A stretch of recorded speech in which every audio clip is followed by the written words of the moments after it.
Welcome to part 73 of my video 690s Blender 2.7. In this video we're talking about collecting snow. In other words, snow that slowly starts to collect on the surface of an object in a snowy scene, and eventually the snow will start to pile up over time.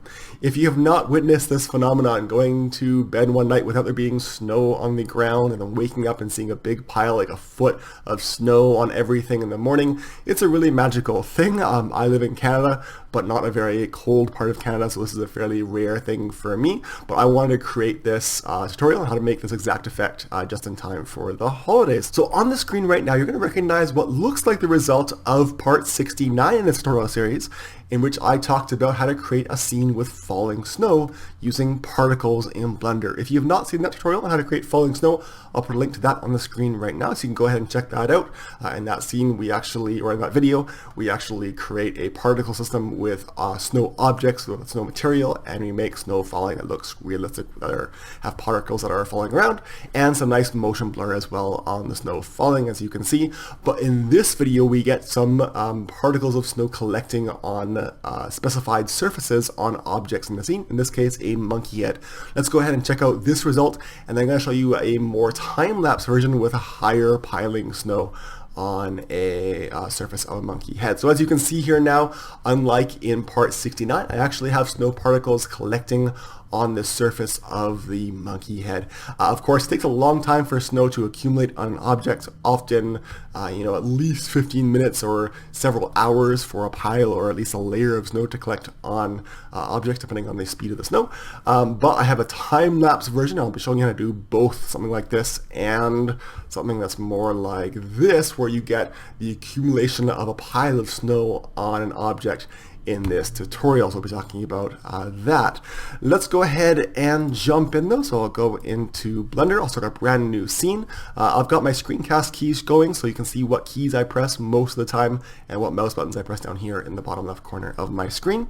I'm going to start my scene by setting up a basic snow falling scene. So I'm going to get rid of this default cube. I'll press X on my keyboard to delete the selected cube. I'll press Shift A on my keyboard to bring up the add menu, and I'll add a mesh plane. I'll press S on my keyboard to scale it up, and then I'll click to make it bigger. I'll move it straight up just above that lamp object there to make it a little bit bigger.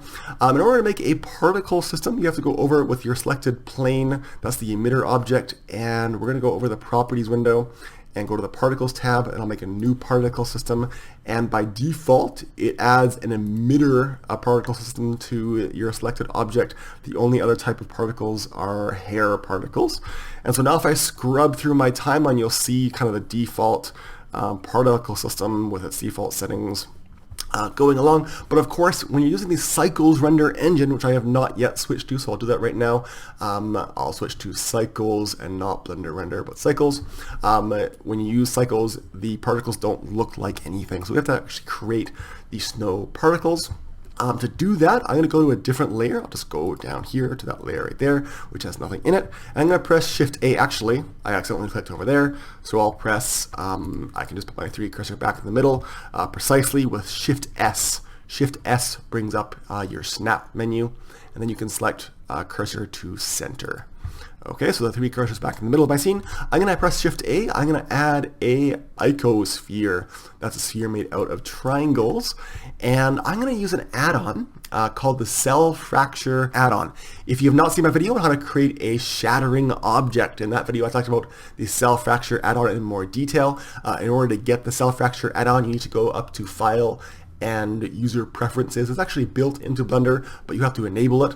So under in User Preferences, under the Add-ons tab, if you just do a search for Cell, C-E-L-L, you'll see it here. You need to enable it and then save user settings, and then you can close it, and it'll be on your tool shelf over here under the first tab, Tools. It's right there, Cell Fracture. So basically I want to break this up into separate objects, into shards that'll be individual snowflakes. So I'll click on Cell Fracture. I'm only going to make, let's say, maybe 18 or 16 shards out of this main shard, and I'm going to enable recursion once. That means it can break up into smaller pieces. Great. I'll press OK, it's going to go through and make the shards in the next layer over. So now you can see in this first layer I still have the original icosphere, but in this layer here I have all my pieces. At this point I want to make a material to go on all of the shards, and so I'm going to divide this large window into two. I'm going to grab this little triangle area and left click and drag it straight down to divide the larger window into two. I'm going to make the top window into a node editor window to make my materials. I'm going to actually select all of the shards in this layer, in this scene, so I'll press A on my keyboard a few times until everything is selected, and I'm going to go up to the materials tab, and I'm going to add a new material, again with the cycles render engine, and then I'll actually only add that material to the active, that means the most recently selected object, and when you press A it kind of just selects one as the last selected object. The active object will just be a random one then. We have a default diffuse material now. I don't want that. I'm actually going to get rid of this diffuse node, and I'm going to press Shift A. I'm going to add a mix shader. So shader and mix. If you have not seen a video on how to use nodes in the cycles render engine, I'll put a link to that on the screen right now. I'm going quite fast with this because we want to get through to making snow piling on an object. So this is just setting the scene up. I'm going to connect up the mix shader to the surface material output, and I'm going to add in a glossy shader. I'll connect that up. I'm going to add in a emission shader, so shader, where is it, emission, I'm going to connect that up. I'm going to mix this glossy and kind of glowy material with a translucent material, and you can kind of experiment how to make the best snow material. This is not the best snow material at all. I'm going to press Shift A, so I'm going to mix this result together. So I'll add a shader, mix shader right there, and I'm going to mix that result together with this node with a translucent shader right there. And this is not meant to be photoreal. It kind of just gets us a quick sort of realistic or not quite hard surface result. The problem here is that this material is only on one of the shards, and to copy it to all the other shards I'm going to press Control L on my keyboard, and then I can select material. So this is the Control L brings up the Make Links menu, and this is how you copy things from one object to another, including things like modifiers. We'll do that in just a second, but we'll do materials now. So that actually copied the material from the active object over to the other things in the scene. I'm actually going to make everything in the scene smooth, or everything that I have selected in the scene smooth, and I'm going to add the subdivision surface modifier to all the snowflakes, but of course it adds it to only the active one. I'll turn up view to 2 as well. So I have to press Control L again, and then I can select modifiers, and that way it'll copy the modifiers from the active object to all the other objects. And as you can see now, we have smoothed out snowflakes. It does add, you can tell by this kind of aqua colored edge, it adds kind of a marked sharp edge. That's why you don't get nice rounded snowflakes, but you get snowflakes that kind of have a hard edge, and that's okay. They're going to be quite small, and I think that's actually okay because snowflakes are unpredictable shapes. So, okay, we have a bunch of snowflakes with the right material on it. I'm going to select all of those pieces, and I'm going to make them into a group because that's what particles need. So I'm going to press Control G. Control G will make the selected objects grouped. I'm going to name this group over here Snow. And now we can start to actually work with our particles. So back in our main layer in our scene, I'm going to select my emitter object. This snow does not look like anything if I were to render it out right now, and that's because under the particles tab, under the section called render, we have to specify an object, or in this case a group. I'll select snow, and so now you can actually see all those little shards falling down. Now we're going to have two particle systems in our scene. We're actually going to have a particle system right now that is falling snow, and we're going to have a particle system that's actually coming off of a secret hidden object that was actually going to be putting them on the surface of the object in the scene. In this case we're going to make a monkey head, and that secret hidden object is actually going to be animated going upwards, emitting non-falling particles on top of the monkey head. You'll see that in just a minute. But because of that, because we have particles in the scene that do not fall, we actually have to turn off gravity in the entire scene. So I'm going to go up to the Scene tab. That's right here. It's not the World tab, it's the Scene tab. I'm going to uncheck gravity. So now, if I kind of scrub through my timeline, our particles are not doing the same thing. They are going upwards, and that's because the direction of this emitter face is pointing upwards, and we actually have in our particle settings with this object selected, the velocity, the initial velocity of particles in the scene are at 1, that's a value 1, going in the direction of the normal of the face of the emitter object. So I'm actually going to turn that, I'll select that and type in -1, and that way it'll be going in the opposite direction. And so now it's going to be going down. If I press Alt-A to play, that's the keyboard shortcut for play, it's Alt-A. You can see that these snow particles are falling in the direction that I want. They don't last nearly long enough though. So under emission, with the emitter object selected, I'm going to say I want my snow to start at actually before 0. I want it to already be snowing. So I'm going to say negative 200, and I want it to end at the end of my timeline. So let's say 250. I want the lifetime of all the particles of snow to be longer. I want them to be at least 300 or so, and I don't care if they randomly die earlier or not, or the particles end or die earlier or not, so I can turn this up if I want. So now if I press play, it actually will need to go through twice, because you can see that they weren't starting right at the beginning, even though I have -200 as their start time. The snow particles should, maybe I need to move this a little bit just so that it kind of recalculates out. Sometimes there are bugs with a particle system, and so you have to wait for it just to go through again, or just move things a little bit in your scene to make it recalculate the simulation. But as you can see now, we have nice falling snow that actually is in the scene at the beginning of the scene. If I want things to look a little bit more random, I can turn up under physics, Brownian, pardon me. Brownian is kind of the jittering effect that we want, so I'll turn that up a little bit, and as you'll see, the snowflakes will look like they're drifting in the wind a little bit, and you can play with that value to your heart's content. I think that looks pretty good. The other thing we might want to do is turn up the number or turn down the number of snowflakes depending on our scene. I might change this to 5,000 if I want more snow, and of course it's going to not be right at first. It's going to have to recalculate from the beginning again. And that's a lot of snow, and that's good because we want it to start collecting on the surface of an object. So I'm going to make a object in the middle of my scene, of course a monkey head, so I'll press escape. I'm going to press Shift A on my keyboard. I'm going to add a mesh monkey. I'll press S to scale it up, and I'll tap R and then Z to rotate it towards me. And maybe I'll move it up a little bit and scale it down. Let's make it smooth, and let's give it a subdivision surface modifier to make it nice and smooth, and let's give it a nice, just simple diffuse material. I'll make it a nice blue color because he's cold, and we can't see the blue color in the viewport because we have to change our viewport shading over to material. So there, he's blue, and so now if I look in my scene, he's there. Let's go ahead and make the background of the scene black, like we're looking at a scene at nighttime. So this is the background color of the scene when it renders out, not in the viewport.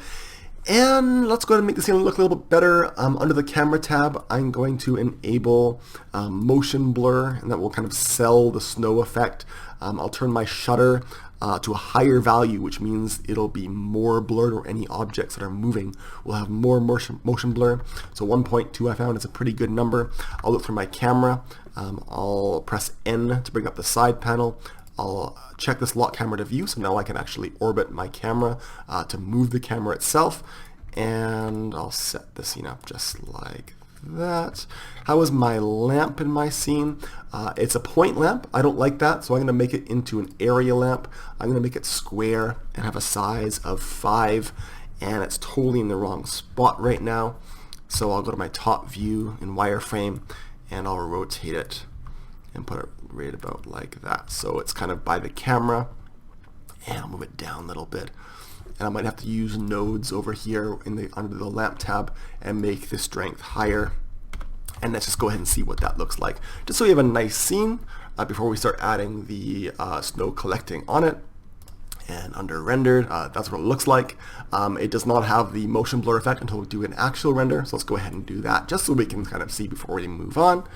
And There we go. We've got some nice motion blur happening on the snow particles. The snow particles maybe are a little bit small, and that is under the size slider in the particle system settings. So I can select the emitter object.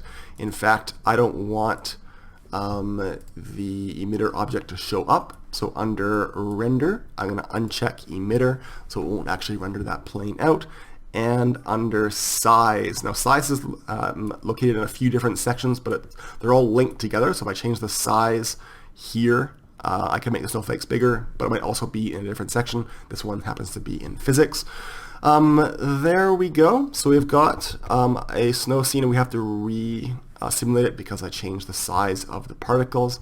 And I'll press Shift Z to go back into not render view. Great, so now we get to the meat of this video, and that is to make snow collecting on the head of the monkey. I'm actually going to turn off this particle system. So with the emitter object selected, the plane, I'm going to go up to the top of the emitter tab or the particle systems tab, and I'll just hide the particles for now. I'm going to select the monkey head. I'll break out of my camera view, and I'm going to go into edit mode of the monkey head, and I want to select and duplicate the faces that I want the snowflakes to land on. Of course, I don't want the snowflakes to land on the bottom of the monkey head down here. I'll go into solid view so we can see what's happening. I want the particles to land on surfaces that are on the top. So I'm going to select those with a right click and holding shift. So I'm going to select the faces that I think snow will land on. It won't really land on these ones too much, although it'll collect in that groove there. So I like that face, maybe that face a little bit. And let's select the ones over here as well. I have the monkey head rotated, so we can't just mirror any kind of selection here. We have to just select these things manually. Let's do that and that. Oops, that emitter object keeps getting in the way. I could hide it, but I'm just going too quickly for that. I'll select these faces as well, and I'll select the monkey's eyebrows. And of course, if you have multiple objects in your scene that snow is collecting on, you'll need to do this for each object. So that is a little bit of a painstaking task, but it doesn't take too long to do. Once you do one, it goes pretty quick. Do I want the snow falling on the front? Yes, I do. These faces as well, absolutely. If I want to see this a bit better, I can turn off or just hide the subdivision surface modifier so it's not smoothing out those faces more than I want to. And I think we're just about done here. Is that face one that I want? I probably don't want that face there. Okay, I think we've got all the faces that we want snow to land on selected. So let's go ahead and duplicate these faces and then separate them into their own object. So with these faces selected, I'm going to press Shift D on my keyboard. That will duplicate. Shift D duplicates objects.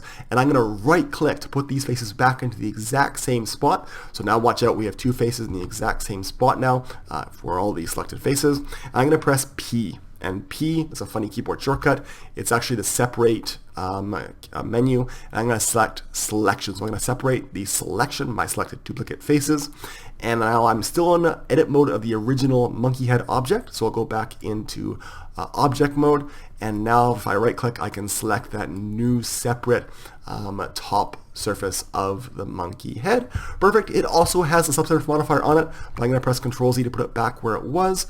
And now we can re-smooth it out. I can re-smooth out the monkey head. And as you can see now, we have a separate object. And this object is going to be the object that actually particles are coming off of. And we're going to animate it moving up. And that will make sure that the snow is going up as it piles up. You might want to actually go through with this selected mesh and make sure that the corners are not doing anything funny like this because of the subdivision surface modifier on the entire monkey head. When you delete parts of it, the smoothing might change the shape of the object. So I might go into edit mode and just sort of select some vertices and edges and faces and kind of pull them in a little bit to make sure that snow isn't landing kind of off the end of the ears there. Might even move them a little bit higher up so that snow isn't landing on kind of the side of the ear like that, and you can go through and make sure that's true for all parts of the head, but I'm not going to bother. In order to make snow accumulate on the full monkey head, we're actually going to have particles emit from this surface, and they're going to be left in place as this surface actually moves upward. So this is the emitter object that will not show up when we render, but the particles will be left behind and sort of will just stack up if we have enough. So I'm going to undo to move that back down. I'm going to make a new particle system. So I'll go to the particles tab. I'll click on new. We have an emitter. Great. I want to select that same under the render tab, the same group of snow particles. Just like that. And if I scrub through, you're going to see that because there is that initial velocity value set to 1, they're moving. We don't want them to move at all. So under velocity, we want to change this normal value to 0 and press enter. So now because we have no initial velocity and because there's no gravity in this, we turned gravity off a little bit a few minutes ago, then if we go back and resimulate, these particles are just going to appear over time and they're not going to go anywhere until the particles themselves end or die because they have a lifetime. So let's go ahead and change that lifetime and change some of the settings. I'll select that surface. I'll go to my particles tab. I want the particles not to start right away. So under emission, I'm not going to have them start at frame 1. They'll start maybe at frame 20. Sure. They're going to have a lifetime of forever. So I'm just going to put 1,000. If you have a longer simulation, like a time lapse or a longer animation rather, you might have this lifetime be as long as you need to the very end of your animation because you don't want your resting snowflakes to disappear most likely. The end is going to be the end of our timeline, so 250. And I might change the number of particles to, depending on how quick I want my snow to accumulate, I'll need to change this value. So now if I press Alt-A to play, I should have the particles appearing over the surface of the monkey head. I believe we changed the size of the particles a little bit, so I can make those bigger or smaller. If I make them bigger, you can kind of see what's happening here. And that looks pretty good to me. Now, if I want particles to really stack up, like after several hours of it snowing and there's now a pile of snow, I could animate this emitter object. So I'll do that. I'll go back to frame, let's say 20 when the snow starts, and I'm going to press I to insert a keyframe with the emitter object selected. So I'll tap I. I'm going to select location, rotation, and scale because we're actually going to scale the object a little bit. And when I do that, it makes a keyframe right there. At frame 250, I'm going to move that object up. I'm also going to scale it a little bit. So I'll tap S. I'll scale it down a little bit to make it just a little bit smaller because when snow accumulates, it goes pretty well straight up, but it also has to go a little bit inwards. The top surface of the snow is a little bit smaller. It also gets pointier as it gets to the top. So I'll tap S and then Z to make it just a little bit like that. And because we don't have automatic keyframe insertion turned on, that red button has not been pressed, I need to again tap I and select low scale to insert a keyframe. So now if I scrub through, that object will move up, and as you can see, particles, even though they're not on an object, are being put up into space. Now, this is where the ratio of the amount of particles versus the speed of this object really comes into play. As you can see, the snow particles are not nearly packed together tightly enough, and I think I might even have these particles way too big, so we might need a lot more particles of snow to make it look like there's actually a pile of snow. So I'm going to actually turn this value up, the number of particles up, which again is the number of particles that will be emitted from frame 20, our start time, up to frame 250. I'm going to have to change this to a very high number, but before I do that, I'm just going to save this file in case Blender crashes. So I'm going to go up to File and Save. I'm going to save this to my desktop. I'm going to call it Snow Collecting -001. Sure. And I'll change this value up to maybe 10,000 and press enter. And of course we have to resimulate. And so now the particles will land or appear and they will stack up. And hopefully the snow particles will kind of contract a little bit and not be straight up, but be a little bit smaller and pointier at the top. Now, are these snow particles tightly packed enough? And are they the right size? Well, probably not. So I'll probably need to do maybe even 20,000, like that. And I'll need to resimulate. Before I do that though, I want to look at the snow particle size in my scene. So I'll go back to the emitter object right there, and I'll show that system again. So now we can see the size of the falling particles versus the size of the particles on the monkey head. And as you can see, they are probably too big on the monkey head. So I'll select that emitter object, and I'll turn down my size, which is under physics here. I believe it's also in a few other places as well. Now, here's the thing. I actually had to render this scene out many times when I was practicing for this video, because I have falling snow, it does not look like a time lapse.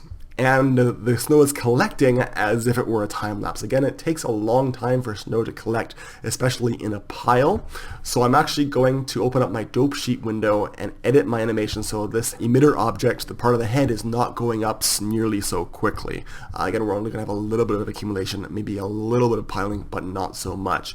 If you were to make the snowfall a lot faster, like if you were looking at a time-lapse video of snow falling, then you could have snow falling and actually look like it's collecting. Or you could make your animation have all this collected snow, and then you could start your animation there. So if you already wanted piling snow, you could do this ahead of time and only render out from like frame 190 or frame 250 onwards. That would be okay, but I'm going to actually edit this animation. So I'm going to make this window, the timeline, a bit taller. I'm going to divide it in two by grabbing this little cross-hatched area and left clicking and dragging straight down. I'm going to make this upper new window into a dope sheet window, and actually the emitter object is not moving at a constant speed. It kind of starts slow, it speeds up, and then it slows down at the end, and that's because of our keyframes interpolation. And so I'll press T on my keyboard with these two keyframes selected. T will bring up the interpolation window, and now I can set the interpolation to linear. That means that the emitter object will now move at a constant speed. Again, that was T and linear. By default, it's set to Bezier, which kind of eases in and eases out the speed of any moving object. So I don't like how much it's moving up. You might like that. It will look like snow is just sort of appearing on the monkey head way too quickly for the speed of the falling snow. So I'm going to go to that frame there. I'm going to move the monkey head emitter object down and scale it up just a tiny bit and scale it on the z-axis a little bit back. And I'm going to move it right near the head, but not nearly so far away, and I'll scale it back down on the z-axis. So now I'll tap I on my keyboard to insert a low-quote scale keyframe, and we'll have to re-simulate. And I'm going to have to refigure out how much snow should actually be collecting based on the speed of the snow. And I just sort of eyeball that. This is way too much snow for just the surface of the monkey head based on the speed of the snow and the time that we have. So I'm going to turn down the number of particles, maybe to even something like 200. Again, snow collects slowly.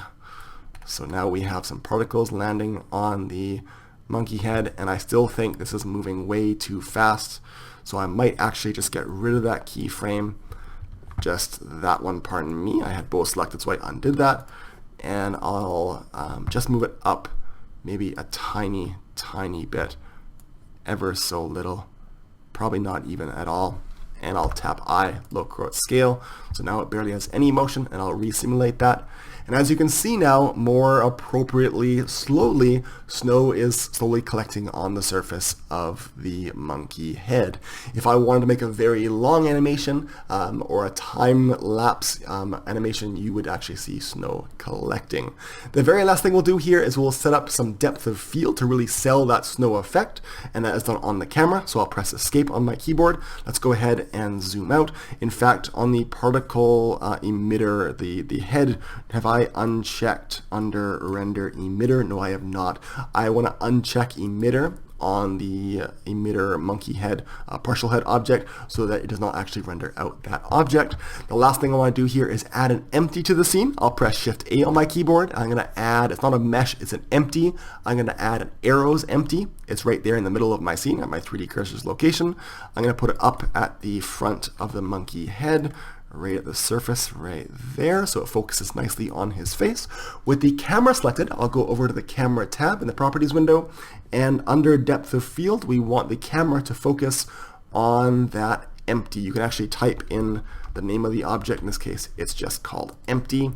And I'm going to actually go into rendered view, and I'll look through my camera with the 0 key on my numpad, and I'm going to crank up the radius size to an appropriate amount. If I go too high, it's just going to blur out everything that's behind and in front of the monkey head from the camera's perspective. So I got to play with this value. You can hold shift actually and left click and drag to slowly get the value that you want.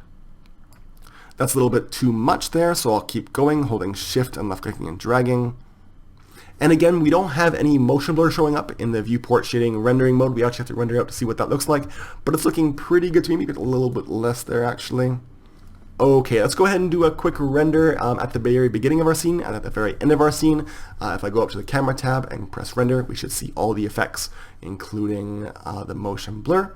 So at the very beginning of the scene, there is no snow on the surface of the monkey head. I'll press escape. In fact, I'm going to change my rendering device to my video card GPU so I can actually render out quicker. And let's go to the very end of the simulation when I have some snow collected on the monkey head, and I'll click render. And as you can see now, we have a render of a monkey head that has some collected snow. But that will be it for this video. Please don't forget to like this video if you learned something, and subscribe to this channel if you want to see more videos like this one in Blender and in tech. Go and check out my Facebook page at facebook.com/borncg. On that page, I actually post previews and sneak peeks of what I'm working on next for my future tutorials. So go ahead and follow that page and like that page on Facebook. But that'll be it for this video. Thanks for watching. Bye-bye.